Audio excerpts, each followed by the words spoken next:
How about them tops, son? All day, SEC boys. SEC, they supposed to be SEC. Crazy all day, baby. You're listening to the RedOUT Podcast.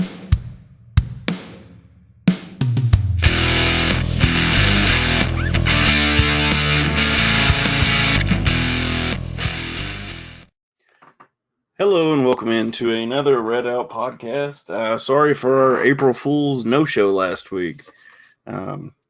It's kind of crazy how everything's working out right now, but I appreciate you all listening in. And hey, Alex, how's it going, buddy? Hey, what's up, Devin? How are you? Doing good. How about yourself? Doing good, man. Just remaining calm amidst all the craziness. I know, right? So sorry if y'all hear my phone go off. We've got a tornado watch where I am right now, so I'm going to get weather text, so it's all cool. Let's see if we can get some other guys on here. But Alex, I'll let you start with your winners and losers of this week. Do you have any? The winners would have to be, once again, the state of Kentucky. Just not only how proactive we're still trying to be amidst the coronavirus pandemic, but just Eddie Bashir, such a good sport, and it feels like he is doing all this each week, and it feels like it gets better. A lot better with his responses, his daily 5 o'clock press conferences, and it's already becoming folklore, not only just regionally, but in the entire country. Like, pretty much I think I saw somebody like in the Andy Bashir social distancing memes group, somebody from Canada, somebody literally from England, like all over the world is just tuning in. To just see Bashir's conferences. So it is really good and just really soothing to know that we're definitely not alone in fighting this pandemic and just the results. And my losers will have to be just still the sports world, because not only the fact that there's no games being played, it's just the simple fact that we have reached peak boredom. Yes. And you see some of these athletes like on those social stories and stuff, and it's just like now they got this thing on ESPN where they're doing like NBA 2K tournaments. Which, I mean, it was like I kind of saw when yes, I saw like one of the first games.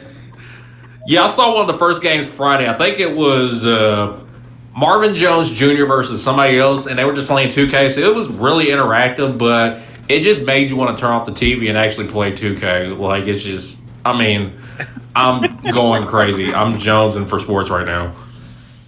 I mean, can't you just watch that on YouTube anyway? So just you can. Like, that's the thing. It's like it's saturated where there's different YouTube channels that, okay, they do like my career modes and they just live stream the process, and it's really interesting.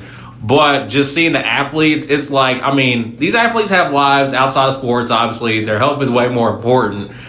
You could just see each personality, which is good, but also the consensus, like, wow, I feel like I'm doing better than this guy over here. Like it's just weird. I agree. Jared, how's it going, buddy? It's good. How are you? Doing good. Can't complain. So, Alex, do you have any more winners and losers? No, I'm good, man, for the moment. All right, sounds good. Jared, do you have any winners and losers? Yeah, I do. My winner is also my loser, and it's Starbucks baristas. Because, some of y'all know I've been back at it again since the past month. I got hired right before all of this hit, and I'm really thankful that I did. Like, it is great because they've given us the option to take 30 days of paid time off if we really wanted to do that. But which a lot of people have done. We've had to close the location I normally would work at, and I moved to a different one. But we're getting paid like an extra $3 an hour, so that's good. And also, they're closing every store. They're closing every store this Sunday. I literally just got a text from my manager about that. So I think it's funny that the most liberal organization that you could probably work for is going to be closed on Easter. I think there's a lot of irony in that. I love it, though. I mean, obviously, it's not like you can have a real church service right now because, as Andy said, you can't be doing that. I hope that doesn't happen. Oh, my gosh. Seriously, though. But at the same time, we're losers because, we have to wear masks now, and I had to shave my beard because of that. So RIP my beard. It's officially gone. I look like I'm 16 years old again, but it's one of the many sacrifices you have to make when all of this is going on in the world. Yes, to serve the public and be a great barista, you have to shave your beard. Yeah. It's so sad. I don't know about if you all have seen this on the news or not, but there is actually a church around the Louisville area. I think it's in Jefferson or maybe Nelson or Bullitt counties, where there is a church that is still having services. So, I did see that. Was it on WDRB? It was like somewhere in the Louisville greater area. Yes. And the preacher, he's an older guy, so I mean, it's one of those where you're like, he probably doesn't know how to live stream his service. So he basically is just like, the governor can't tell me what to do. I'm going to do what I want to do. And it's like, dude, do you realize what you're doing to your congregation? I mean, you could seriously put somebody in danger. But I mean, just look at Hopkins County and the Dawson Springs Church that had that revival. Like, they have a ton of cases in their county because of that. That even though like there was a few people that got it, like where they went after that, they spread the virus even more, and it continued to infect more people. So it's just gross negligence, and I don't think God created us to be dumb. So He gave us a brain for a reason. We're supposed to use it. So that's kind of my opinion on all that. So. Honestly, I was not a huge fan of Andy's going into like the election and everything. It's personal opinion, but anyway. But since then, I mean, everything I can't doubt. I mean, I can't doubt him. I mean, he's doing a great job. As far as response and everything, I want to say Kentucky is one of the few. Aren't we in like the top like 10 of we're top 6 responses and everything? So I can't knock him. He's doing a great job as far as that's concerned. And I mean, when you look at states like Indiana and Tennessee, and like the worst news you hear is we had 14 more deaths. I think was on Monday. I think is what it was, and it's like 14. Really? I mean, like New York's having like thousands, and I mean you're seeing. I saw on Reddit, which I don't know how reliable the source was, but they're having mass burials on in Pauper Island. It's not a pauper island, but that's where they bury all the pauper graves. Like if homeless people pass away and they're not claimed, kind of thing. So they have an island where they bury people, and they were doing mass burials there the other day I saw. So something to kind of think about. I mean, it's kind of sad, but it's the world we live in right now. And I guess I'll echo what Alex and Jared have probably said. Loser the sports world. Esports is winning right now, though, so that's pretty funny. But you gotta love that. So what we're going to talk about tonight, real quick. Jared, did you have any more? Yeah, that was all I was really going to talk about. Okay. So what we'll talk about real quick here, and then we'll get into our restaurant challenge.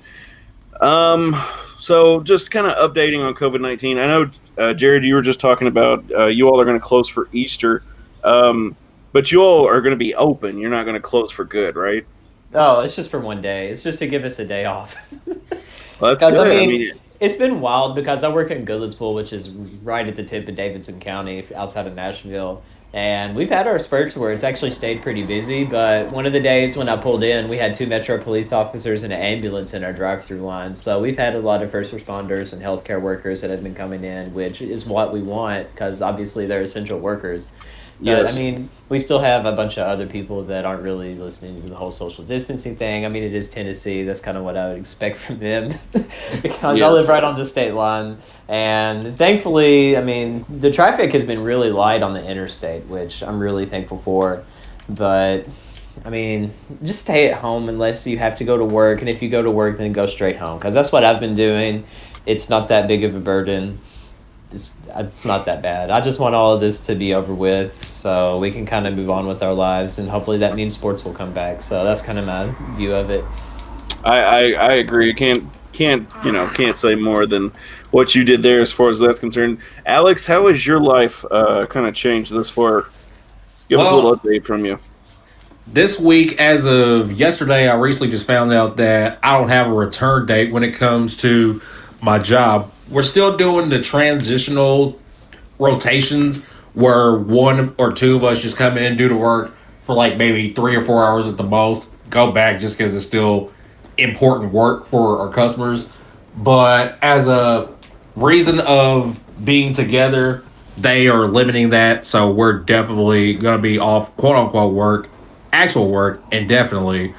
And mainly it's just I've been doing little projects here and there. I'm also a hip hop musician. I've been writing songs, just getting them ready to be recorded eventually, but doing them like the phantom way, which is what I call it. It's like going over a Zoom call with your engineer and then pretty much just put the ideas down, make sure the timing's just right, go make any changes, and so on and so forth.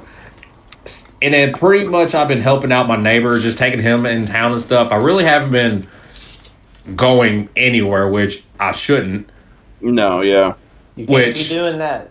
Nah, I can't be doing that at all. It's like the only places I literally go to is like maybe the store if I need to, check on like my neighbor and stuff, and occasionally like ride around for like maybe 10 minutes. Like drive around for 10 minutes just to make sure my car is pretty much essential to go. So Yes. pretty much all I've been doing. Then I've been watching a lot of Hulu, a lot of SVU. Recently caught up on the seasons of Degrassi, which is good. And just eating myself out of house and home as I'm chewing on pistachio right now as we speak. Let me ask you guys a question though, really quick. How much am I going to hate myself like 6 months from now when everything is busy as crap that I wish did not take the 30 days that was offered for me to get paid time off? Like, how much am I going to regret this? Because the way that I'm thinking of it is the only way that I would really take it is if, one, I get sick, two, the store that I'm working at right now closes for a little bit and they move me into further deeper parts of Nashville, which I don't have interest in driving that far, or three, if Andy were to basically shut down the entire state line and say that we're enforcing it and all of this a lot more to where you have to go through checkpoints and stuff. Like, that's what I'm thinking. But at the same time, I'm like, this is a once-in-a-lifetime opportunity. I could take 30 days and get money to do nothing. So how much do you think I'm going to regret it? I think zero. Zero. Honestly, because I don't know about you, Alex, but like personally, like the way my job is working right now is my wife and I are switching. So one of us is always home with a kid. So, you know, one of us will go into work, the other one will go into work, yada, yada, yada. But like when I'm at home, I love my daughter and everything. And it's not really her, but it's just kind of like you just looking at the wall, you know. See, but here's the thing, is that I've been practicing social distancing and quarantining unknowingly for 26 years. Like, it's just this is my average life. I could just stay at home all day, and I would be perfectly fine. There's plenty of memes I can make on the internet. There's so many different TV shows or movies I could watch. Of course, as a musician, like you said, Alex, I mean, I could just spend time writing music and recording stuff and taking my dog for a walk and playing with him. I mean, there's a lot I would be fine with. Like, staying at home isn't what bothers me, but I'm just like, Like, I do feel like it is kind of nice to know that you're, like, essential, and I say that with air quotes, is like being a barista. We're still open because we have food and beverages and stuff like that, and it's Starbucks, so every middle-aged white woman in America would go nuts if we closed for anything. Yes. But, Yes. but I mean, I don't know. I think it's interesting. I'm happy with still working right now. I mean, it can get stressful at times, and I kind of hate the masks, but I feel like maybe down the road it'll be kind of an interesting story. But like, yeah, back in my day, I was still working during the pandemic and all this kind of stuff. It's a very strange flex, but I kind of like it, maybe. Yeah, but my thing is though with the what I was saying, you know, it's something to do for like a week. You know what I'm saying? Like you'll be fine for like that weekish where you're like, yeah, you know, this is great, and then it's like, I am so sick of watching this. I am so sick of doing it. Like literally, like I was off today, so like what I did was I watched YouTube, and I'm like. Man, you know, I could spend you're... hours every single day on YouTube just looking So at could stupid, like is watching dumb videos and watching like music theory related videos. Of course, of all of my haunted documentaries and spooky things. Like that would keep me occupied for months.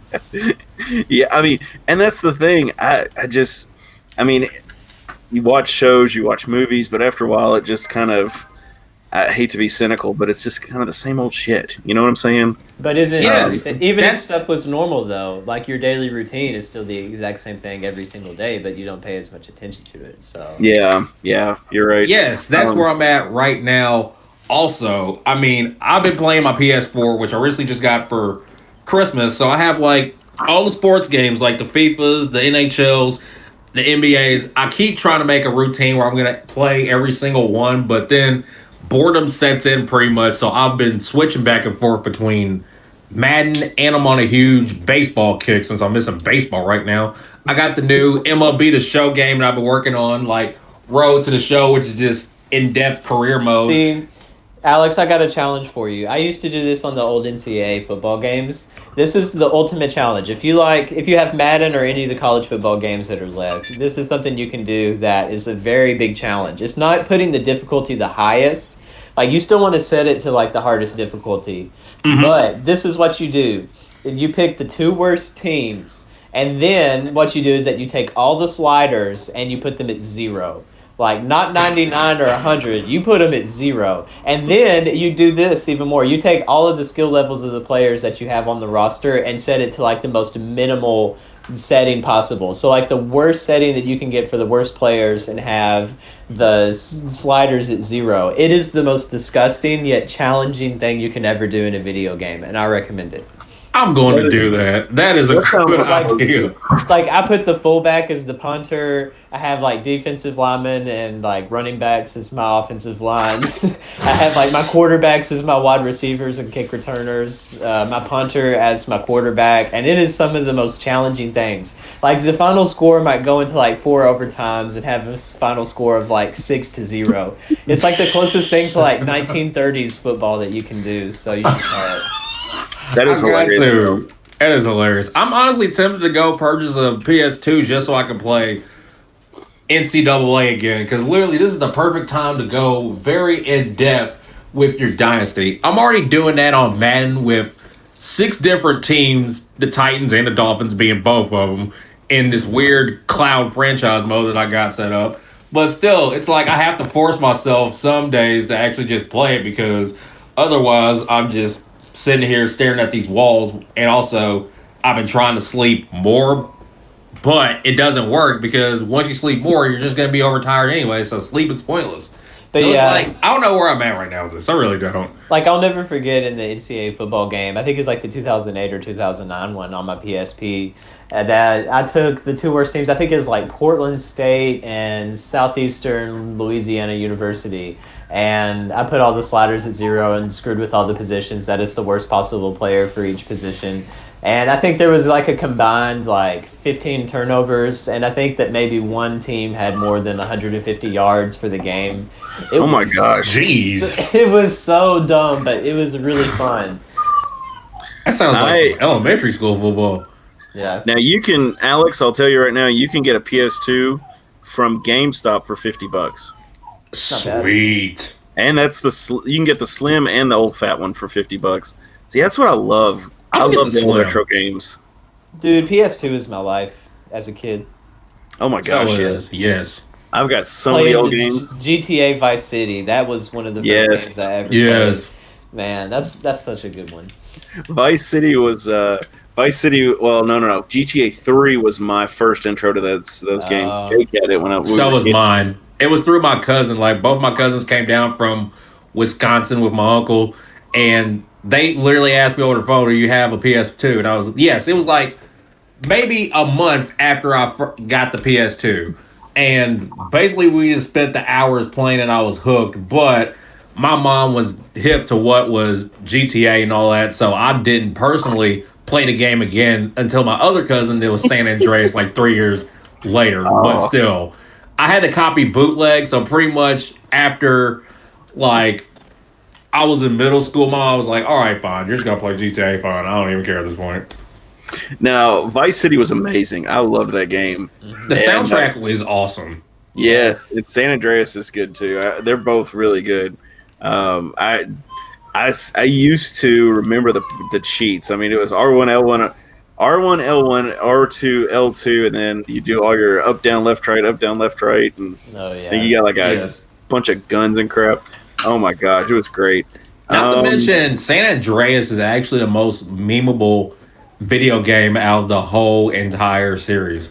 Oh, It yeah. is. Big Smoke is the most memeable character in just about any video game.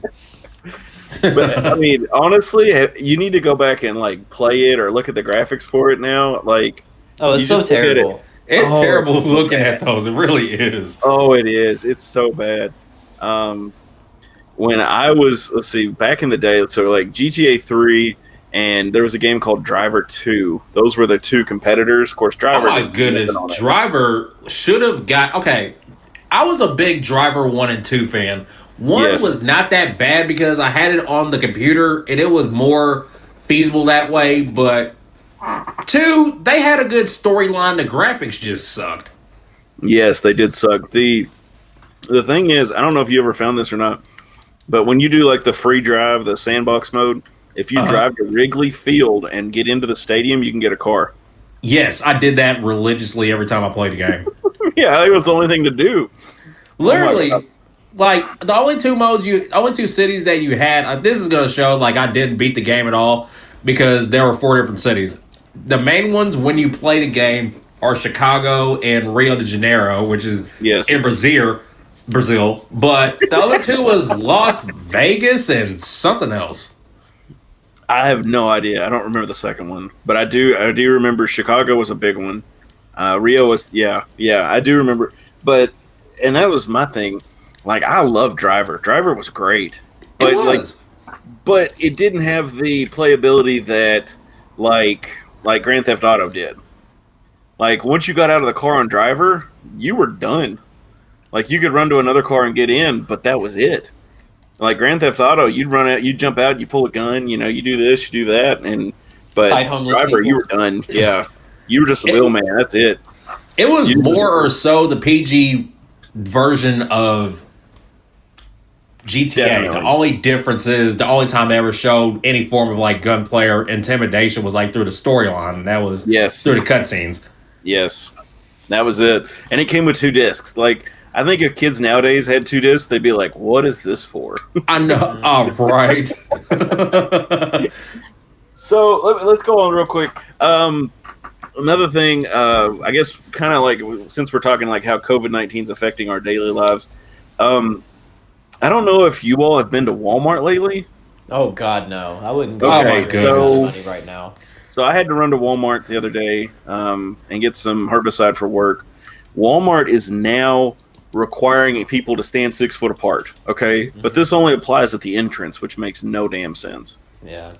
So as you go to the store, they have one exit blocked off, so you can't go out you can't go in that door. You have to go around the way, so it's like DMV, roller coaster, you know, that kind of thing. And then on the ground, they've got tape 6 foot apart. So when the person in front of you steps forward, you can step up to that piece of tape. When you get to the front, they say, wait until they get their cart, then you can go in. The carts are wiped down for your convenience. And you're like, really? Really? So I understand that they're doing all this in guidelines with the CDC, of course, which is good. Most Walmarts, I mean, it really just depends on who owns the Walmart and which town it is. Like Bowling Yeah. Green, I've been to both of them enough to where they're doing the whole 6 feet enforcement, but it's free. Like Yes. there's no limit in people, if you're in good standing, of course, that can come in at the same time. In Mayfield, at the Walmart, which is in my hometown, you have to go in at least one at a time, and they only allow one family member at a time to kind of limit the traffic of children and just people there. So it just really depends on the town, which I found that very weird. Okay, so here's my problem with Walmart's doing that kind of stuff. If you want people to stay 6 foot apart, then don't clog the aisles with crap in the middle. Yeah. Right. You know what I'm saying? I mean, Yeah. it's good to do that stuff, but once you get in there, you got people that can only have like a 3 or 4 foot walkway. What do you expect to happen? But then, of course, I got a friend who went to Lowe's for God knows whatever reason, and at Lowe's they are limiting people to so many in store. So once you go in, or once you get up to the door, they're only allowing like say 100, 200 people, whatever, in the store. And once so many people come out, then they let so many in. So it kind of reminds me of like a water slide. It's like, all right, there's 4 people off. Now you can jump back on. And it's like, really? Reminds me of standing in line at the bar or the club for some reason. It's like, only difference is they don't have the velvet robes. It's like, hey, you going up. You can go in. You can't go in. You can go in. Like, this is just, and the lines, like, this reminds me so much of kindergarten. Yes. Kindergarten, like the line patterns. I just keep having flashbacks to being in kindergarten and being a kindergarten teacher last year. So I'm like, man, this is deja vu all over again. So I guess the big thing in my job, obviously I shake a lot of hands, but I am not, basically not allowed to shake hands now. How do you all see this affecting your personal lives? Jared, I'll let you go first. Yeah, because, just thinking of church and my church family and everything, there's so many people, every time I see them, I go and give them a hug and just shake hands with them and stuff like that. But, it could be the reality that once we are able to meet in person again, is to maybe not do that as much. And I know that's going to be hard for people, especially like my mom, who's such a huggy person. That's kind of how I got it.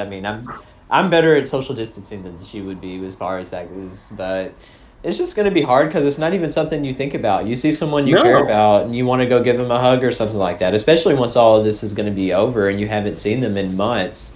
Like, that makes it even more difficult to just kind of resist that natural urge to have to show affection and stuff. But it just shows that we're going to have to be really mindful. And the thing that I think a lot of people have been saying how I wish things would go back to normal. But once all of this is over with, I think we're going to have a new normal. And the normal that we had before isn't really going to be the normal that we're going to have, at least for a while. Just with stuff like that, and with social distancing and just kind of being more mindful of stuff like that, especially because, it's been really weird because my church, I've still been a part of the praise team, so I've still been able to go and record the services we've been doing, and it's just been the praise team, the sound guy, and the pastor, and that's basically it.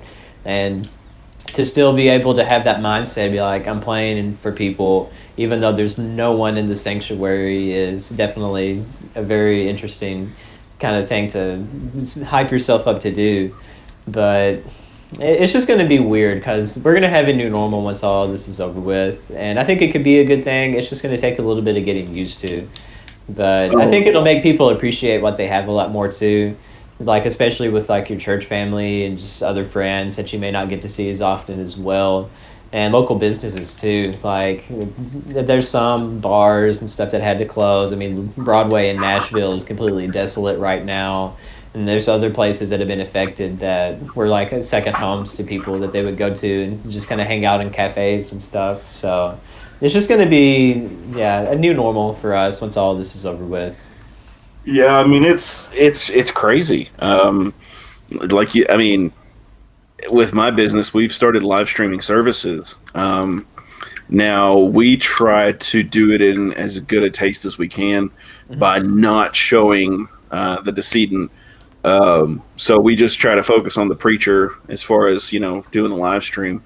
But I've seen everything on Facebook as far as people trying to adapt to the times in businesses. And one of the local preachers I talked to had a service for us last week. He's just recording his services on YouTube and just posting them there. And he's getting pretty good outreach as far as that's concerned. But it's... Well, can I ask you something? Sure. Like, have there been people that have lost somebody and they just kind of elected to go ahead and bury them now or cremate them and then maybe have like a service in the future? Like, is there a way to do that? Yes. So one of the local cemeteries, it's a state-run veteran cemetery, they will not allow you to have a service there. And we can only have so many people at the funeral home now because of what Andy's guidelines are. So they have told people that they are going to allow them to come back and have a memorial service once everything's done. Mm-hmm. But as scheduled as they are, I don't know how they're going to do that. Yeah. I imagine if we get up to like Indiana or New York's numbers, I can definitely see Andy saying no more live funerals. So, and honestly, I think at that point, I think he's going to lock us down. I think it'll be locked down, and I think it's just going to be, you can only leave for essentials, and it could get crazy. I don't know, but we have had services where we haven't had any burials where it's like that, but we have had cremations where people are like, we're going to do something at a later date. And honestly, cremation affords the flexibility there. Yeah. So they can have the cremation, and then, some of the projections I've seen is like 18 months that we could be under this. So, whenever they want to, then at that point they can do that. But yeah, it's just everything's just it's just crazy. I mean, there's no real other way to describe what's going on. It's like a movie. It is. I mean, it's like one of those crazy outbreak movies. Excuse me, but Alex, what do you think? How is it going to affect your life coming into the future? I mean, me being an extroverted introvert, there are times that I want to be social so bad, like actually go out, shake everybody's hand, smile at everybody, and like perform, do everything. And this is one of the times I absolutely can't, and it is horrible. While I'm okay with the fact that, okay, this is something that was bound to happen sooner or later by what you may believe or any ideologies or whatever, but it is going to change everything forward. Like right now, emotionally, I miss my family, and it just reminds me how much it sucks to be 2.5 hours away from majority of my family, my childhood friends, which I got cousins and friends up here, which is good, but at the same time, with all this going on, I can't see them. Like my best friend lives in Portland, Tennessee, him and his girlfriend and his 4 pets. So we've been reconnecting, but the sad part is we can't really see each other and practice social distancing because that requires crossing the state line to Tennessee. And of course, like Andy says, if you leave Kentucky, come back, quarantine for 14 days.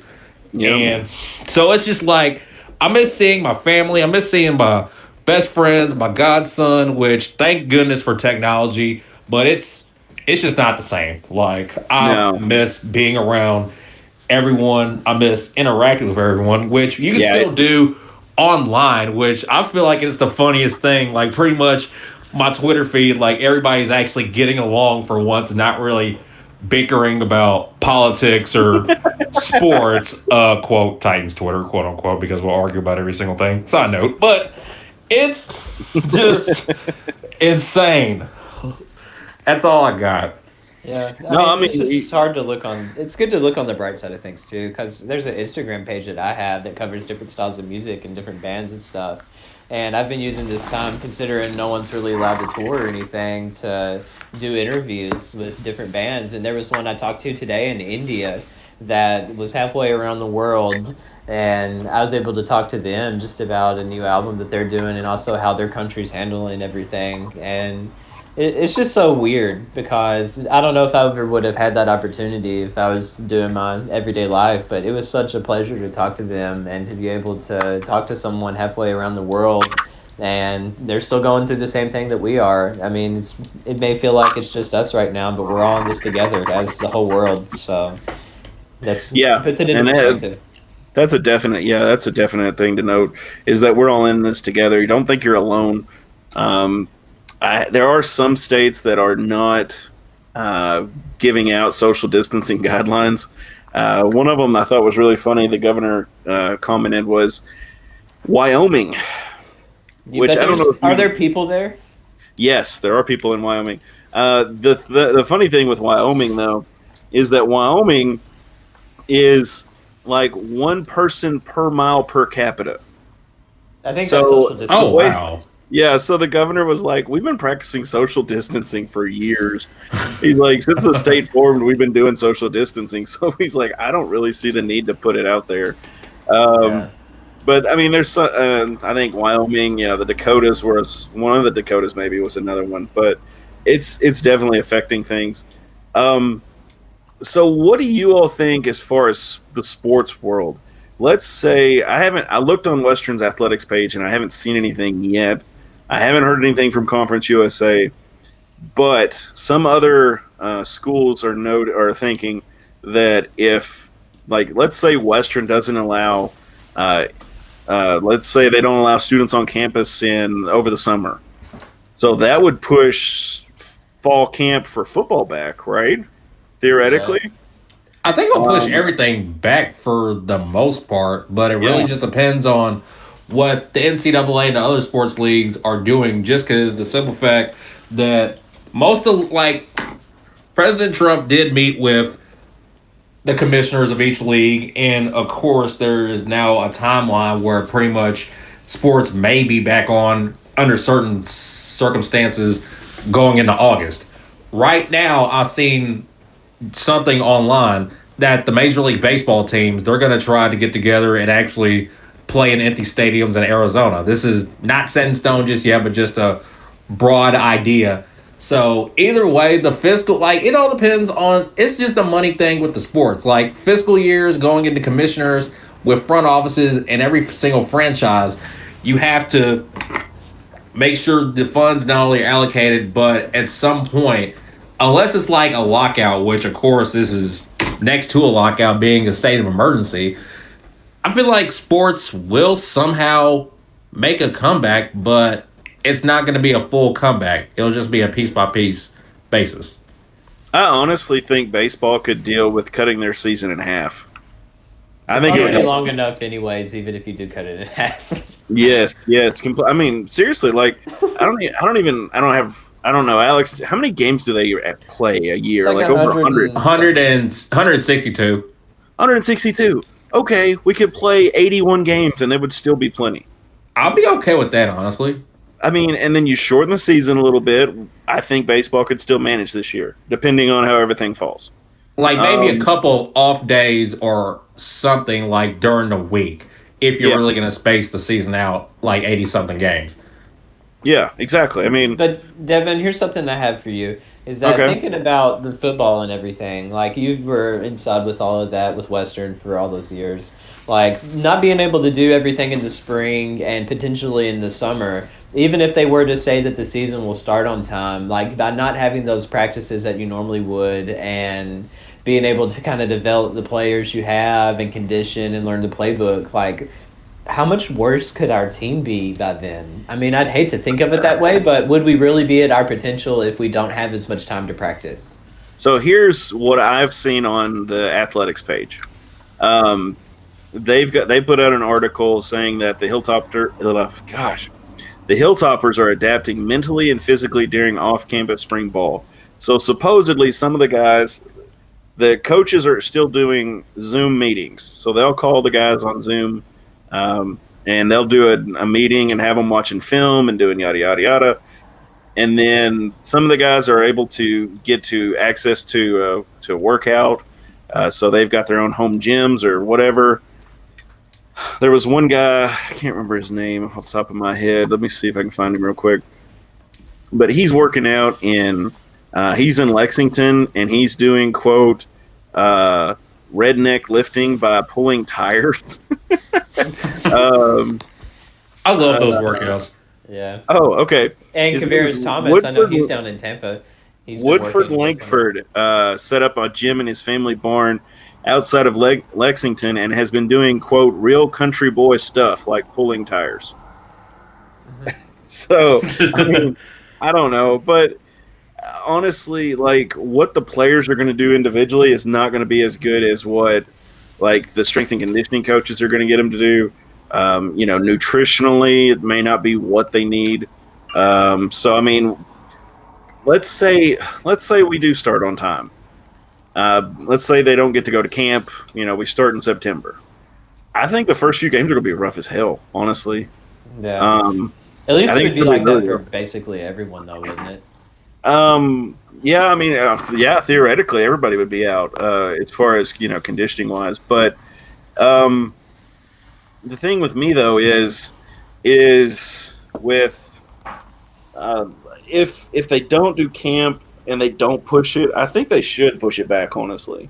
Well, here's Um, another question too that I have: Okay. is would if you had the choice, football starting at its regular time, but missing some of the practices, and also maybe not having an audience, but still being able to start like at the scheduled date? Would you rather want that, or having it to where it's pushed back a while, maybe cut the schedule in half, or make it to where it goes through the winter or something like that, and potentially have like maybe an audience or being able to have those extra practices? Which would you prefer? I would prefer the audience, and honestly, I think the schools would too. Yeah, just for the Um, revenue probably. yes, Same because here. of ticket sales. Ticket sales. Honestly, I've heard some projections, some people just kind of talking and speculating to push the season back like a month. So theoretically, instead of starting in September, you'd start in October, and then you would go to like March. And with that, you would push basketball back to start in like towards the end of December, and then let them finish up in May. So it'd be May Madness instead of March Madness. Um, It's still iterated, so it checks out. yeah. Yeah. And the thing is, too, and I never really thought of this until I was listening to another sports radio show, is basketball is the only bi-semester, 2-semester sport. Yeah. The big one, anyway. I mean, my wife's probably screaming track in the background, but like basketball does, they start in around November-ish, October, November, and they go all the way through March. I mean, that's a long season. So I could actually see them going, starting like a couple months later and, doing well. I don't do. How long does this last? I have no idea. It just depends on how well we flatten the curve of all of this mess right now, honestly. Yeah. Kenneth, pull up the, just kidding. For those of you who know the Andy thing. Yeah. I do Yeah. have a question though when it comes to flattening the curve. Now, federally and state government are two different spectrums. Say if the cases decrease, everything's good. Whose call would it be? Would it be the president's? Would it be the governor's to be like, okay, we're going to start back doing this, or this goes back into place? Or does it vary from just your jurisdiction? From what I've seen, and you all may disagree, but it seems more like the governors are kind of taking over in that aspect. I just don't. I feel like Trump is kind of saying this is what we need to do, and then the governors say, well, this is what we're going to do. You know what I'm saying? Right.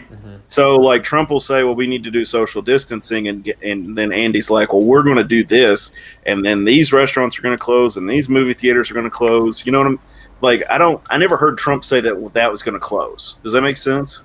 Yes. Yeah, so Um, I guess it would be more up to the governors because, I mean, just looking at Tennessee, they were like a week behind everything that we did. So, Yeah. like Kentucky had already done all of the shutting everything down and social distancing, and Tennessee was still kind of business as usual up until a certain point. And then I think a week after we decided to have the stay-at-home order, they finally decided to do it as well. So, I mean, personally, this is just my opinion, but I feel like it should have been more of a federal thing than a local government because if you put it in some of the governors in charge of their own states with stuff like this, some of them aren't going to do as good of a job as others would. I mean, I just kind of hate to put it that way. And we're thankful to have Andy, who is someone that's done a really good job with it, that if it would have just been mandated for all of the states to shut down at the same time for the certain amount of period, and then all of it start back up at the same time, I think that would have made a lot of sense instead of some states being kind of staggered and behind other states. So it's not really completely flattening it. It's still going to be kind of various for different states, but I don't really know. Now, see, I kind of disagree in a way because I don't necessarily think it's the president is the leader of the country. Granted, I'm not saying that, but what I'm saying though is if he says it, and this, let's say New York says, well, I don't care what he has to say. We're going to do what we want to, But if their governor steps up and says, hey, no, we need to do this, then I think they're more apt to listen. But I agree. The president is the leader, and I mean, I think that's why he's kind of been doing his press conferences and stuff. But I mean, there is no real right answer, but other than the fact of actually trying to prepare for something like this, but there's no way that we could have really fully prepared for something like this. Because this, obviously, none of us would have ever envisioned this happening. Like, if you would have said a year No. ago that No. churches would be closed on Easter Sunday, Starbucks would be closed on Easter Sunday, and basically everything else is shut down and you can't even really go see anyone, you just have to stay at home, we wouldn't believe it at all. We'd just be like, what in the world are you talking about? It'd be like the end of the world or something. But yeah, here we are, and we're still moving, we're still ticking, living life. Yeah, you're right though, because I mean, as a new parent, my family's going nuts right now. I'm not even kidding. I imagine. My I mom, can only imagine. my mom sent texted me yesterday and was like, "Well, we want to come see her." I'm like, "I'm not letting you in." You know, I mean, she's a school teacher, and my dad's at home all the time, so you know, it's one of those. They're probably not going to get exposed to anything, but I can't take that risk. Yeah. Right. My brother's girlfriend's mom, okay, his fiance's mom, okay, works at a hospital in Gallatin, Tennessee. So just right across. Oh no, that's where right across that the nursing line. home. Yeah. Oh. Exactly. So, you know, even if they're not exposed to him or whatever, you know, it's one of those that it's like, I'm not taking a risk. You know, I mean, I can't risk her health, even though most clear indications say that it doesn't affect children as much as it does the elderly. Yeah. I'm still not going to take that chance. I'm not going to risk it. You know, we'll just have to do Easter in June or something, you know. Yeah. That's It just how doesn't it's say gonna in the be. Bible that you should celebrate Easter on a certain day. Heck, it changes every single year anyways. Right. Exactly. And the only Like, ones I Go remember ahead. when it used to be literally like the last weekend of April. The earliest I've ever saw in like the last 10 years, it's like in the middle of March. I'm just like it's weird. It doesn't Can make much we- sense. It's based off of the first full moon of spring is when you would put Easter as like that Sunday after it happens. I don't know who decided that. It's probably some old Gregorian thing, but I don't know. the Romans basically founded out everything as far as the holiday. So like yeah, everybody's heard this, and all the atheists like to quote this, but Christmas is based off the holiday of Saturnalia. Yeah. So like basically right around the peak of winter is when it is. And then of course, let me see. I'm trying to look real quick. Easter is based off a different holiday. Probably something- the spring equinox. Yeah, something like that. So it's just they basically just took holidays they had and they transferred them over. So Yeah. Which makes sense when you look at it.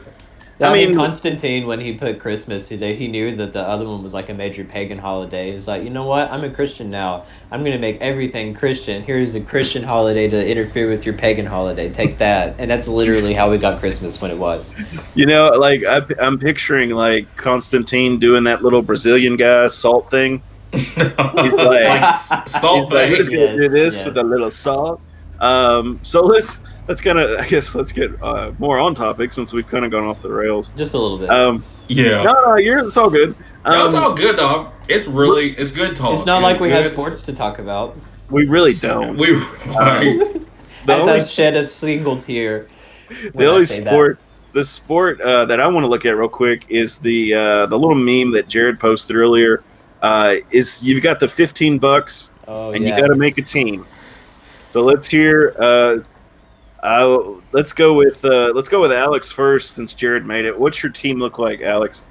My team under $15, you have OMV, which is Orlando Mendez Valdez at the point, TJ Price at the 2, Lee at the 3, Courtney Lee, shout out to him, George Fant at the power forward spot, and then rounding out the center, Dwight Colby. That's Okay. a good team. That's not bad. Let me see. I got to write mine down to make sure I'm under where I See, should it took me a minute too, if it makes you Yeah. feel any better. be. So, It took me Okay. like 5 minutes that way to just mull it over and then pretty much like, oh, I really gotta make this affordable. I can't just go slap happy with this. I know, right? Because that's what I want to do. Yeah, I want to be like, I got $25. There we go.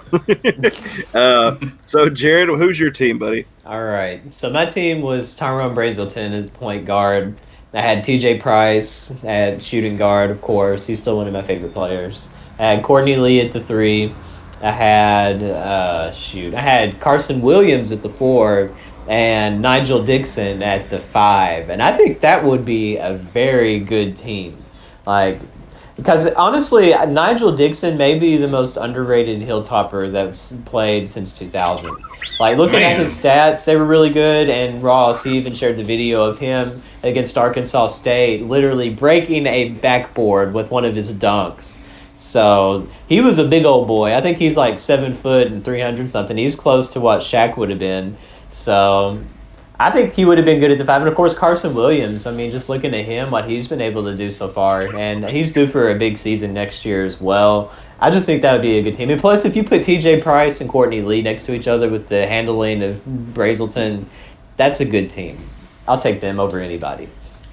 Okay, so I've got 3 of my favorites. I'm going with Orlando Mendez Valdez as well. I always liked him. Of course, he's kind of from around my era, ish. And hey, Ross, can you hear us, buddy?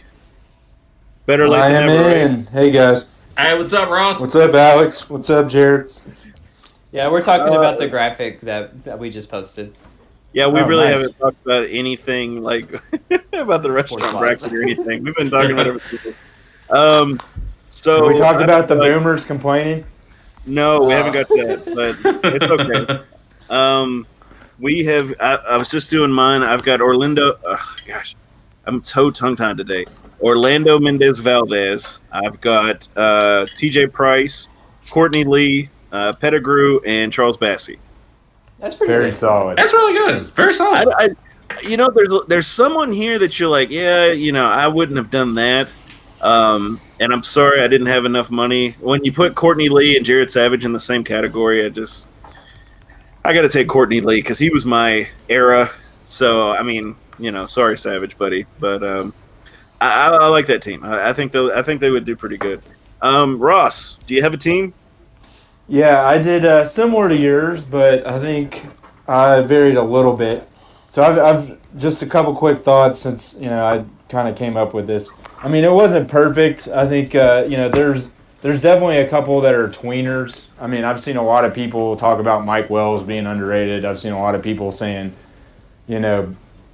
Courtney Lee is probably more of a 2 guard, and some people aren't playing by the rules, which is kind of funny. They don't understand a simple position by position breakdown. But I think mine, I did Orlando Mendez Valdez as the point guard. I did Winchester as the shooting guard.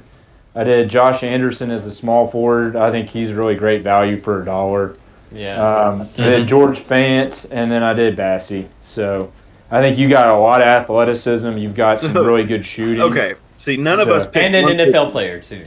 Yeah. Well, I mean, Just rugged feels so rebounding. Yes. So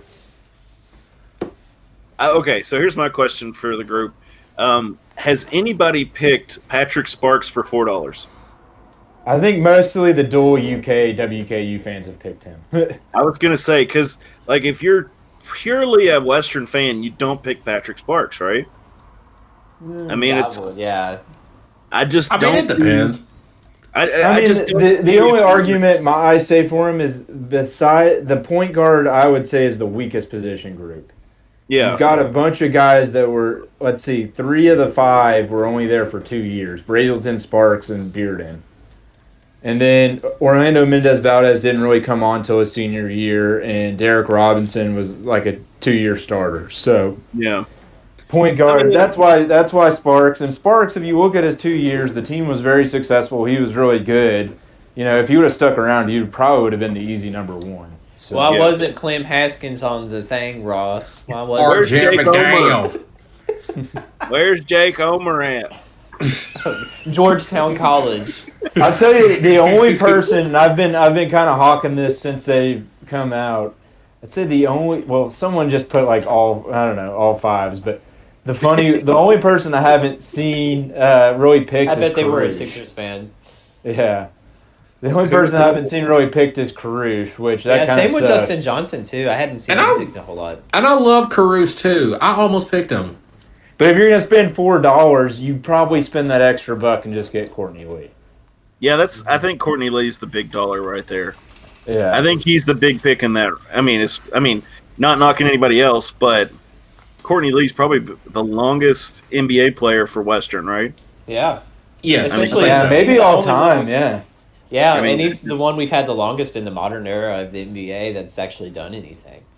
I kind of agree. I think because honestly, I started with Courtney Lee. That's what I did. I was just like, all right, Courtney Lee, and then who else do I want?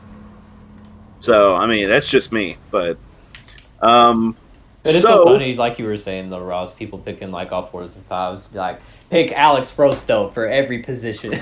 Yeah, it's like, I mean, I can understand. It's like, okay, you can argue that like Courtney Lee's probably more of a 2, but if you look on the team, I mean, there was no perfect basketball. You know, you shift between the 1 and the 3 or the 3. Like Pettigrew sometimes played small forward. I mean, kind of went with like the natural positions more. I mean, even Evans was a 4 half the time and a 5 the other half. So it wasn't a perfect thing to do. The football one we'll probably put out next week will be a lot more clear. So I can't wait for the football one. I'm just saying. It's going to be a lot of debating for the football.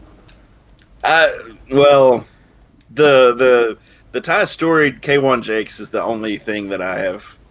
I think you should make those like 3.5. yeah, I mean, that's the really only controversy. And the thing is, like, that one really can go only to 2010. Like, I guess you could comparing like one, FBS to 1AA. Like, it's kind of hard to say that like Jason Michael was even really comparable or like who was the quarterback when you got there, Justin Haddix or whatever. I mean, they're solid players. I mean, Jake Gabler was a good receiver or whatever, but like, how can you compare like somebody who played in a completely different era to that? So that's why when we do that one next week, it's going 2010 to today. So I mean, we're kind of dropping hints, but I think the players you've got on there thus far are pretty good.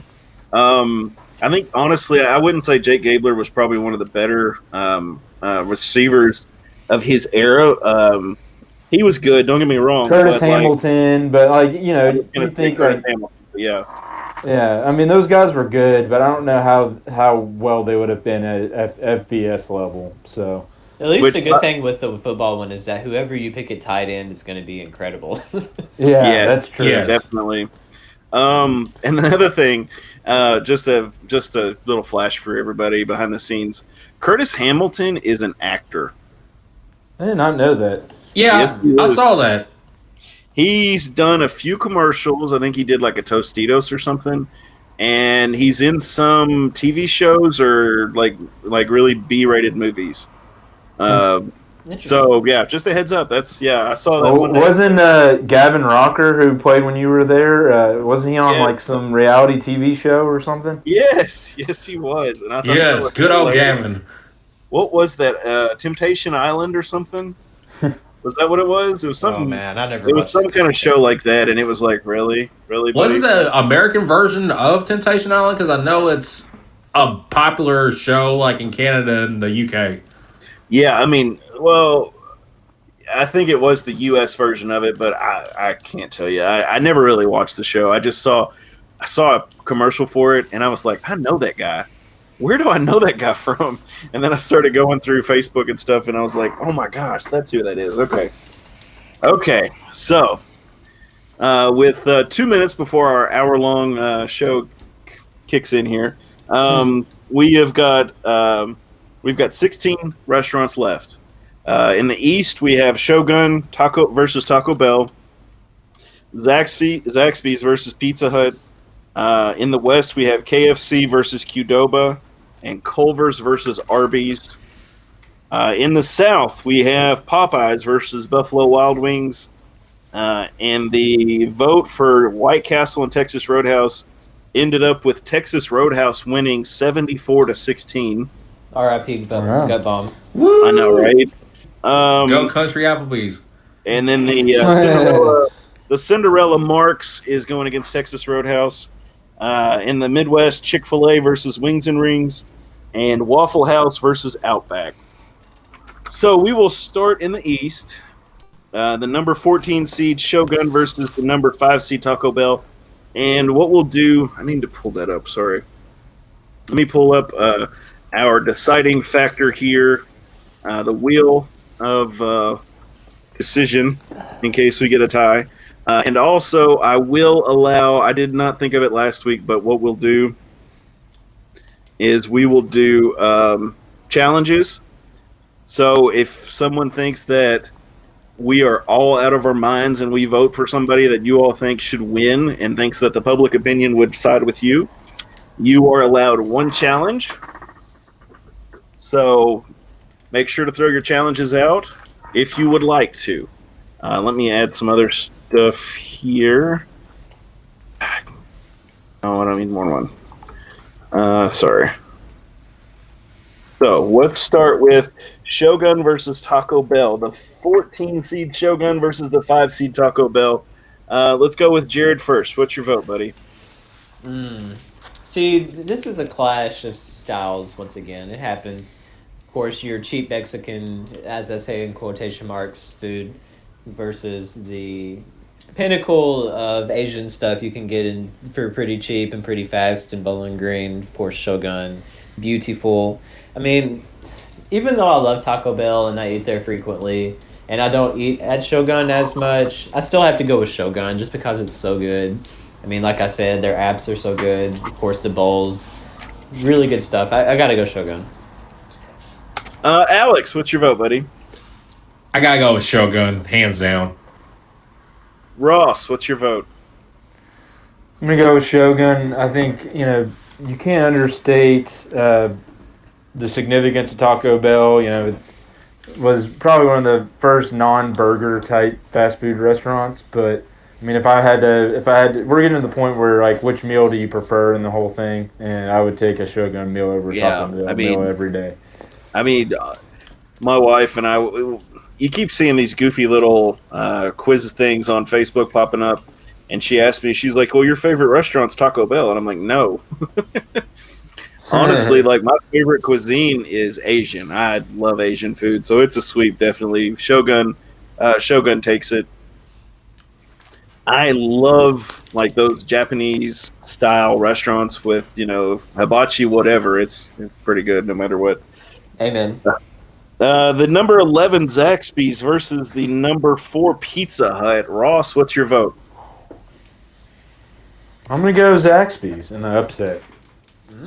Oh wow, Pizza Hut's great, but I mean, it's definitely just another one of the like big 3 or 4 pizza places. And if I was going going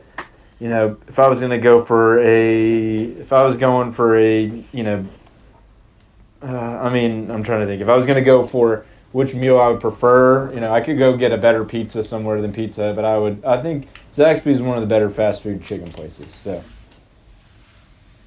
Alex. With a safe bet, you would have to go with Zaxby's. Pizza Hut has its good features, but if I'm going to really get something that's not only good in quality, but actually pretty decent in price range when I'm on the go, especially I'm going for Zaxby's.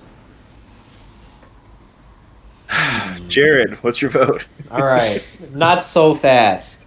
Oh. I have to go Pizza Hut because I'm a Popeyes person, and thankfully Franklin is blessed. We have a Pizza Hut, we have a Zaxby's, and we have a Popeyes, which is really close to the Zaxby's, and Dairy Queen. So if I'm going to be in that general area with the chicken, I'm going to Popeyes. I mean, Zaxby's is good to get occasionally, but Pizza Hut is so good. And you can get it through the mobile app, and I like their mobile app a lot, being able to set everything up the way that I like. And I mean, of course, the breadsticks, just the nostalgia. breadsticks, amazing. Yeah. And I mean, just getting the pan pizzas every now and then too, some nostalgia. So I mean, I still have to go Pizza Hut. I'm not on the Zaxby's hype train. That's just me. But yeah, Pizza Hut. I am joining you on the Zaxby's not big a hype train. Ooh, okay. So I'm going to go Pizza Hut as well. We The have a tie. nostalgia for me does it. I mean, and of course, Pizza Hut, depending on where you go, the Pizza Hut buffet is pretty good. Yeah, the one in Franklin is really good. Oh my gosh. there's only a handful I can call out that are just trash. But And also, I do want a disclaimer saying that living in Franklin, there aren't any other pizza options besides like Little Caesars and Papa John's. That's literally it. Y'all have a Domino's? No, we don't even have a Domino's. We had You one. guys don't even have a gondolier. Well, Are you- yeah. I was Or going to say, Godfathers? Well, we have like the Scottsdale- Hunt Brothers or whatever, like gas station pizza, but I never really get it. Jared, do not let them shame you. Scottsville has like a Pizza Hut, and I think they may have a Domino's, but I cannot confirm that. Yeah, we don't even have a Domino's. So yeah, don't can't let them trash you. It's fine, buddy. I was just giving okay. you grief. Let's spin the wheel here and see what we're going to do to decide this tie. Alex, can you ask someone to break this tie for us? Sure. You can phone a friend or do whatever you need to do, buddy. We need like the Okay. Who Wants to Be a Millionaire music playing in the background. Yes. Royalty free. I can Let's do Jeopardy see real quick. Who Yeah. will answer the phone? We got time, too. And be sure Yeah. you provide them with no context. Just like as soon as they pick up the phone, be like, "Hey, I need you to choose either Zaxby's or Pizza Hut right now. What's it gonna be?" Gun I'm to your gonna head, text my go. friend Lori. Yeah, I'm gonna text my friend Lori. She's good at responding anyway. Pizza Hut or I don't think y'all can hear this, so it's fine. I hear something. yes. It's very faint. Oh, there it is.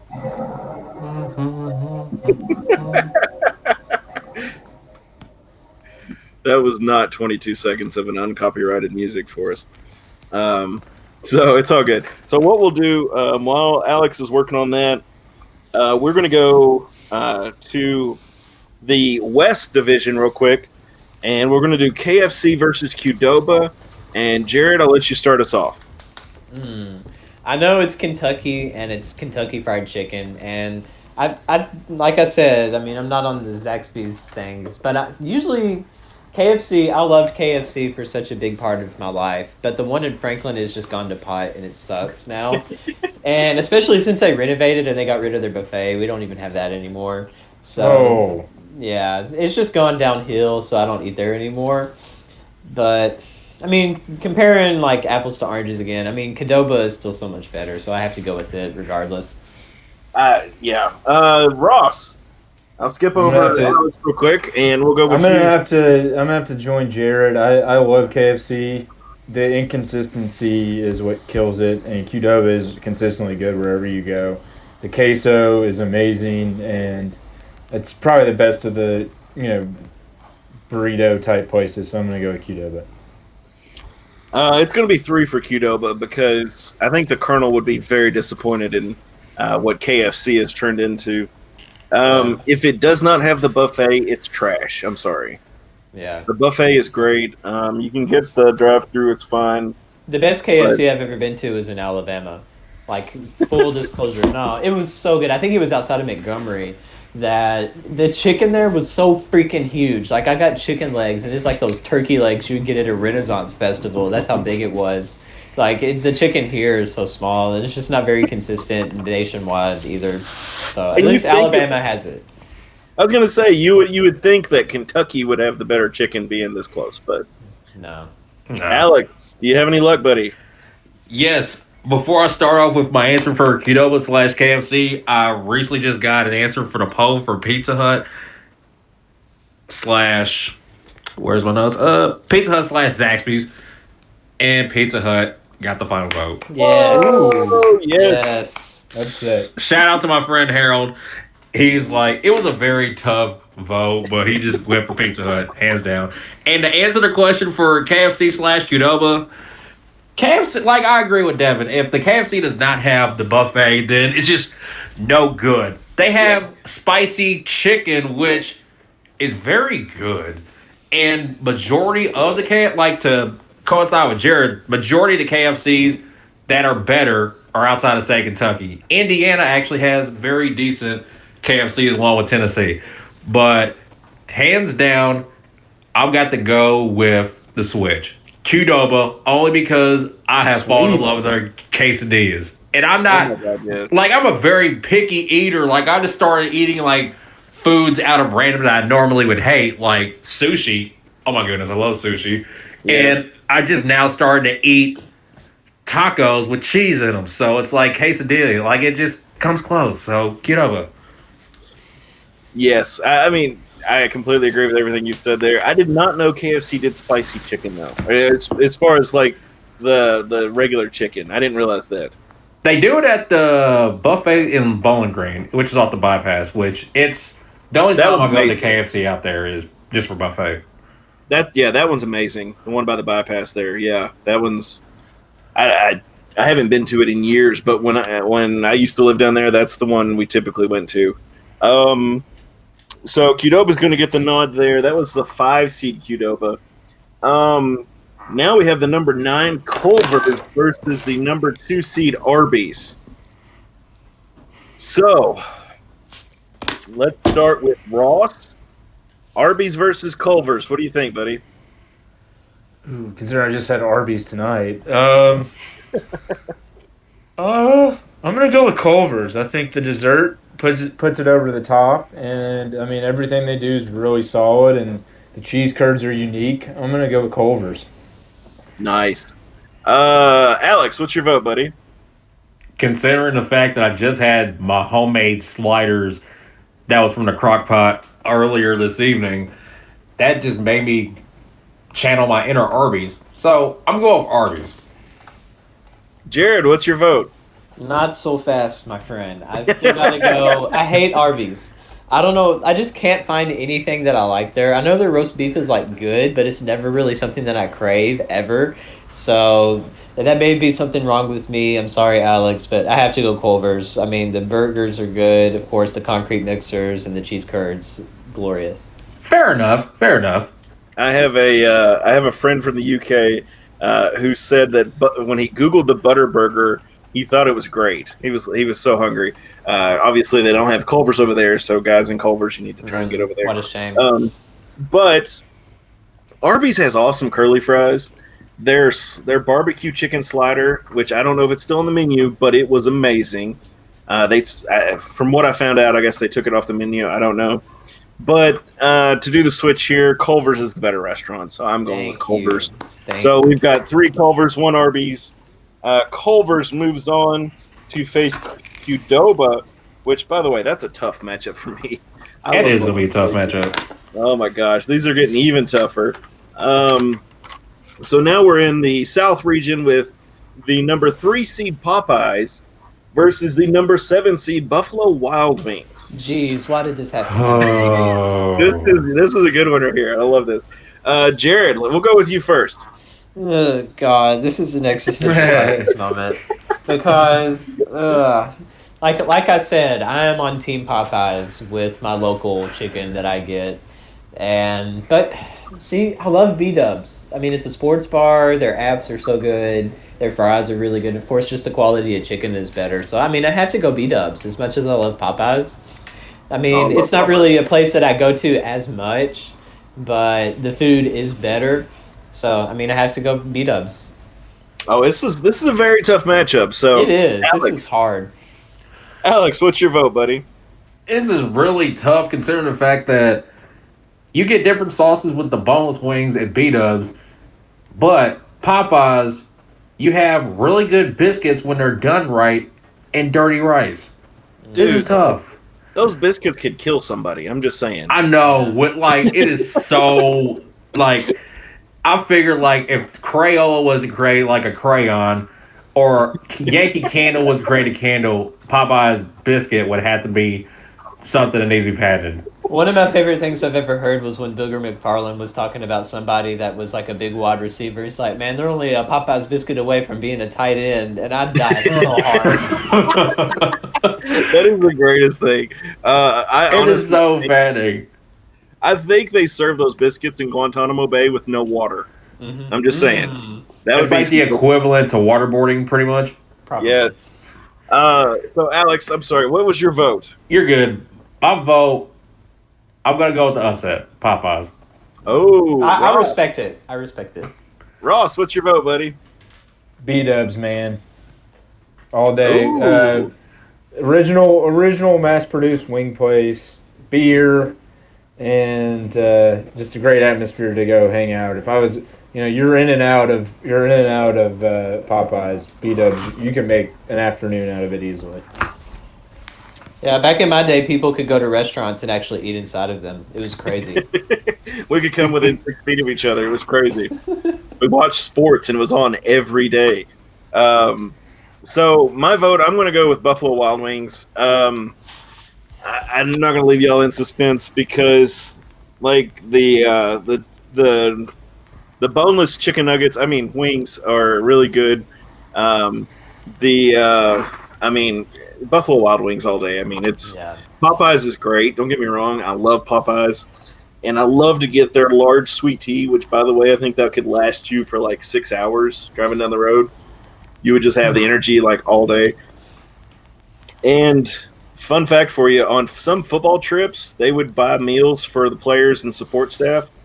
And they used to get like a 3-piece strip with from Popeyes, and they would get the strips with mashed potatoes and gravy.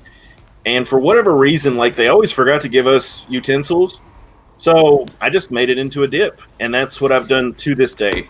They're just amazing to do that with. But I'm going to have to go B-Dubs because B-Dubs. The other matchup, Texas Roadhouse versus Mark's. Ross, what's your vote, buddy? I'm going to go with Texas Roadhouse. Both are fine Louisville companies, but I would say that Mark's is solid. It's a good little regional thing, but it doesn't have the mass appeal of Texas Roadhouse, which is more places. And honestly, I think you can get better barbecue in Louisville than Mark's anyway. So I'm gonna go with Texas Roadhouse. Alex, what's your vote? I'm about to go with the Country Applebee's Texas Roadhouse. Jared, Make it 3, Country Applebee's. make it 4. I love Mark's, but I think Texas Roadhouse, they do a lot of good stuff, but Mark's is the bigger market. I think, those rolls are hard to beat. And, since you can't go there right now except for carry out, you got to go Texas Roadhouse. So we're going to have Buffalo Wild Wings versus Texas Roadhouse. So that'll be the next matchup for next week. Next matchup is Chick-fil-A, the 3 seed, versus Wings and Rings, the 7 seed. Jared, what is your vote? Well, like I said last time, I haven't had the wings and things or whatever it's called, wings and rings. I don't know. But Chick-fil-A, man. What else can you really say?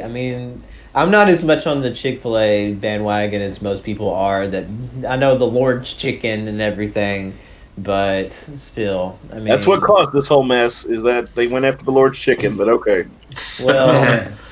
Maybe. I love that meme, but anyway. It's funny. But if I had to choose, I'd do Chick-fil-A just because I've had it, and it is good. I just don't think it's like made with holy water and baptized in peanut oil stuff. It has some type of special anointing like most people do, but it's okay. Alex, what's your vote? I would have to go with Chick-fil-A, mainly because I'm more familiar with Chick-fil-A than Wings and Rings. And Chick-fil-A not only is really good chicken, but they sponsor Chick-fil-A Bowl. So you always got to go with someone that is more sports oriented and has the capacity of name recognition. Ross, what's your vote?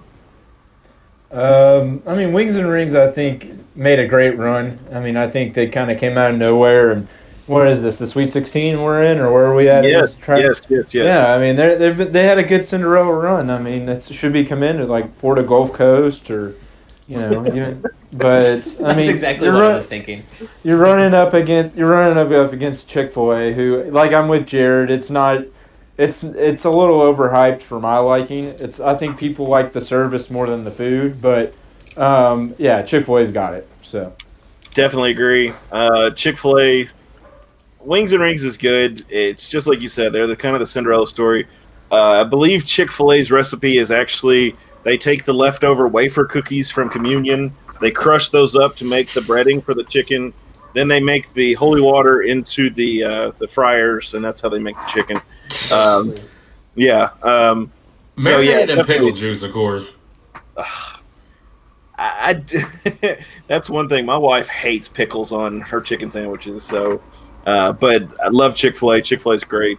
And I think the service, like Ross said, adds to it too. So, so our other matchup, real quick, we'll finish up tonight, is Waffle House versus Outback. This is a killer. So let's hear it from Ross first. What do you got, buddy? The total clash of styles. I mean, I know we already know where Jared's going on this. Oh, definitely. I'm gonna go Waffle House, and Okay. here's why. Here's why. I like Outback a lot. It's very solid. It's very spectacular when it comes to what it is.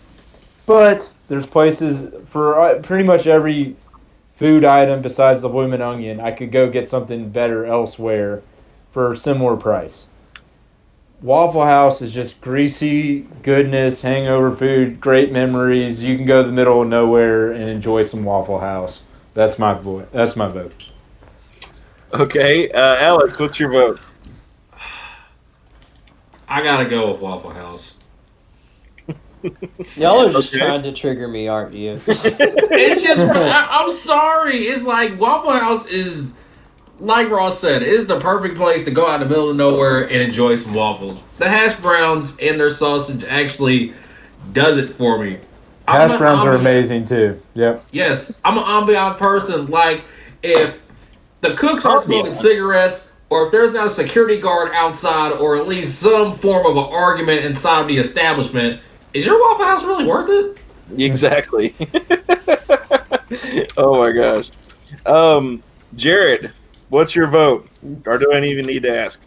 I mean, obviously Outback. I just love it a lot. I mean, Waffle House is still great. I'm not knocking it at all. It's against Outback, and it's one of my favorite places to eat. I mean, the bread is great. The pumpernickel it's delicious. Of course, bloomin' onion. It is a good atmosphere, too. I mean, usually I go to off time to where it's not super busy, and that way I can enjoy my food and it not be super stressful in there. So, I mean, and other reasons. But, I mean, Outback. Please don't let me down, Devin. Well, I'm sorry, Jared, but we're going to end up in a tie because I'm going Outback too. Okay, good. Oh. Yes, I'm sorry. First off, I never really grew up with with Texas. Waffle House. I'm sorry. Yes, I'll get to it eventually. You grew up with the Huddle House, so Yes, we had a Which Huddle is House. just as good. no. I think Huddle House Really? is more classier than Waffle House, honestly. That is very true. But like Alex said, you're not going for class. No, I mean, if you're going for ambiance, you don't go to Waffle House. You go to God knows where. I'd go to the truck stop in Smiths Grove before I'd go to a Waffle House. Oh, man. So let's spin the wheel and see who is going to decide this last vote here. All right. So I'm going to post this on the Facebook basketball page. And Anyone that votes Waffle House will no longer be a member of the group. Yes, okay. It's a price to pay for being in the state of Kentucky and being embraced with Southern culture. Oh my gosh. Let's see here. Let me get this going. While I am doing that. See, Devin, if it would have been on Twitter, I probably could have got it retweeted by Outback Steakhouse because I can still message them. They follow me. Okay. All right, we'll see here. Okay, let me get it up here real quick. Oh, that's going to be tabulated for next week's show, right? Oh yeah, we'll have this ready for. I will check the results the day before to see how it's going. I don't know. It may be a close vote. Y'all are more than welcome. I can't type and talk at the same time, so you're more than welcome to share it, to vote, do whatever you want to do. Hey, I am all down for that. If you had to choose, all I'm saying is that the basketball group may have to go from just like an anarchy kind of thing to a communist dictatorship. Apparently, this lets me tag them. Holy crap! So I can literally tag. I just literally tagged Outback Steakhouse. So Oh, I have their address if you need it. It's in Tampa. But the funny thing is, like, I can't tag like Waffle House, like the headquarters in this. I tagged Outback, but I can't tag the other. That should tell you a lot immediately. I mean, it tells me like specific locations, which is even better. Let me see. All right, let me double check this. Okay, I gotta fix this so nobody can. Here's the question: if they were to somehow come down to where I want to challenge the poll, what could happen with that? Sack Or race. is that a thing? As long as it's not a 50-yard dash at the house, then I'm fine. We may have to resort to that, but you'll have to keep your 6-foot social distancing in place. So. Oh yeah. I'll be will get 6 through feet this behind together. everyone else. Okay, so here we go. We have Outback, we have Waffle House, and I have Radcliffe for God knows what reason. Okay. Yeah, this in here.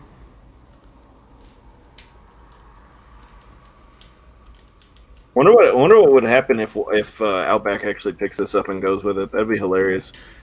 that would be very hilarious if this were to go viral. Well, I mean, I think it is technically the group is a closed group, so I don't know if they get tagged in a group if they would get that notification or if it's shareable. I don't know either, but that would be really I funny. don't think so. Next week we have we will see the fate of Waffle House versus Outback. I'm making notes right now. And then we will talk more about kind of like what's going on with us. To finish it out, Ross, how's everything going in your life thus far with the COVID-19 stuff? I'm hanging in there. I think I'm lucky here than some other people. I still have my job and I've got kids to keep me busy, so boredom hasn't set in. And went down to the lake at Scottsville and got a lot of work done this past weekend. So Nice. I'm lucky and fortunate, and we're hanging in there. So I can't complain too much. So I would just say be smart, and if you're high risk, you have pre-existing conditions, or you have a family member or friend, just be careful. That's all I would say. So Ross, I'll let you weigh in real quick. Jared is debating on taking a 30-day hiatus. Do you think he should, or should he stay at work? Starbucks offers a 30 days paid time off thing, and it is so freaking tempting to take it. But it is technically catastrophe pay, and I don't know if you can use it again. So I wouldn't take it. I think right now, I mean, is there any threat for you to get laid off? No, not at all. Okay. I would save that for after this, when you're at your wit's end and you've worked your butt off and everything starts to get back to normal and you need a much needed break. Yeah, So. my beard was a casualty of me still working, though. I had to shave it today. That's a good way to look at it, though. See, that's what I thought too, Ross. I was amazed he could grow a beard, but I had apparently a pretty good beard. I've seen Jared before, and his beard he's got a decent beard game. Okay. See, Ross understands. I was gonna say either you're like Jake and you're a hobbit. And by the way, today is Jake's birthday, so happy birthday to him. But Jake is a hobbit, and his face is that of a Three Musketeers, so he is unable to grow a beard other than a mustache and like the little soul patch. Nice. But yes. Real quick before I get off too, did we talk about Gambrell leaving real quick, or was that already a talking point? No, we didn't even mention that. We were talking about all kinds of crazy stuff. But go ahead. Okay. Just a quick another two things. I think we had a little bit debate about this, online and different spaces. I think, him leaving, like on the surface, he averaged 2 points a game. Not a big deal. It's just the real problem is the fact that Stansbury cannot develop 4-year players anymore. And I think it directly correlates to the depth and lack of a bench. And, I think that's been lacking for this past, 4 years of him on the job. And the fact that, he's only had, knock on wood, Josh Anderson and Tavion Hollingsworth make it all 4 years is a pretty telling thing. And I don't like to blame everything on kids these days, because other programs are keeping their guys in house. it's something that I understand go over the most talent as possible, but you've got to find a way to mitigate the turnover. And I don't know if Gambrell was ever going to be more than a role player, but he's got to find ways to keep more guys in the program. So Yeah, I think this happens like every year, doesn't it? Though. Yeah, it's just kind of a revolving door with all of the role players on the team. I mean, every year it seems like Stans has got. It's kind of there's so many players that leave and so many stay, and it's just kind of like that. Has there been somebody that's gone from a 4-point game score to Justin Johnson averaging 16? I mean, that's the problem when you run so many guys off all the time, or you don't give people enough minutes where they want to stay. That's what worries me. Which sometimes it bites you. I mean, like look at this past year where we had Waffle House takes an early lead, Jared. Don't worry, I'll fix that real quick. You'll check to see the final results, and your poll's not going to be there anymore. Jared's going to boot people who vote against what he wants them to. Oh my gosh! You better believe it. But like this past year, I mean, if you look at that, it kind of bit us in the butt, so to speak, when Bassie went down because we lost the big guy there, and I'm just saying. But anyway, I mean, no need to drag this podcast on, but it's just something I thought was worth mentioning. So, yes. And also the fact that Big Red has beaten 3 SEC schools in a row and is about to take Georgia Tech. Who's winning the Virginia Tech Tennessee matchup? I don't know. I haven't looked at that one. Hokie versus Smoky. Yeah. Let's find out real quick because that's going to be the key to get to the final. I mean, I think it's going to end up being like WKU versus BYU in the finals. See, that's why I'm trying to vote against the stupid Cougar or whatever, because I don't want to face a bunch of angry Mormons. I want them to get triggered by someone else instead of us. They're playing Sparty right now, aren't they? Yeah. Yeah, so, I mean, they've got a tough matchup. It's just, we definitely want it more than anybody, but the fact it was a slap in the face that they didn't even put him in the bracket. So. I mean, even freaking Cage the Elephant's been sharing it. Basically, every Western person has shared it, so it's been getting a lot of circulation. I love that Cage the Elephants is interested in it. That's great. Smoky's beating Virginia Tech 54-46 with 2 hours left. So it's looking like we're at to take down another SEC school. It's fine with me. The more the merrier. Especially the Vols. They supposed to be SEC. Hey, Western totally copied our. I beat Western to that. To that tweet. So I know. I saw that. Nice. But that's all I've got, guys. Check the Towel Rack. Check RedOUT on Facebook, Twitter, Towel Rack on all those good social media things. And we'll be back next week, hopefully. If not, we'll be back eventually. But as always, guys, go Tops. Go Tops. Thanks, guys. Have a good night. All right, you too, guys. You too. Thank y'all.